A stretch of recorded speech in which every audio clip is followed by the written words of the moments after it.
mo? Ginawa mong kriminal ang mga anak ko. Paano kung may mangyari masama sa mga yon?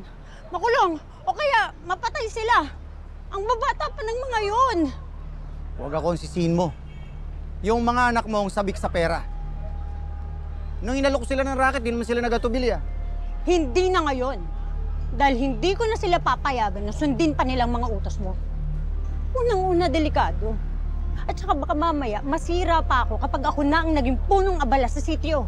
Wala akong pakialam sa pagiging punong abala mo. Ang importante, makumpleto ng mga asero ang ordering sa kanila. Ano to? Fast food? Ino-order niyo ang mga biktima niyo?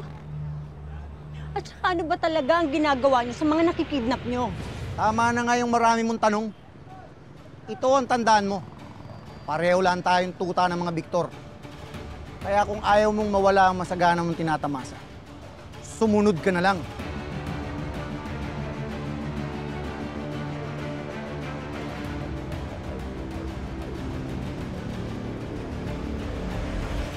Nabatok sa ni Mami. Yun nga eh.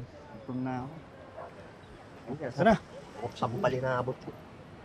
Oh, nangyari sa inyo? Labanatan ba kayo? Oo, bugbog kami. Ha? Saan? Sino? Ano, oras ba ka natin? Tara! Bugbog sa... Ano? Aray ko! Si Hermas lang bumanat sa amin. Pinaamin kami sa mga pinagkagawa natin. Naipit. Paano yun? Papakulong ba tayo ni Aling Balor? Kaya nga, tsaka paano yung... Ano yung tag life natin? Relax lang. Nakakapigil lang tayo. Yung tag life natin, tuloy yun. Siyempre saan pera, boy? Ayun. Buti naman. Basta ako. Tapos na ako, ha. Huwag na mabugbog, Mami. Dog pala yung utol mo eh. Ikaw, gawin mo anong gusto mo. Wala akong pakialam. Gusto ko mo ilalaglag ni Mami. Google pin talaga ita. Hindi na ba yung ban? Oo, kanina pa. Tara na. Tara. Dito.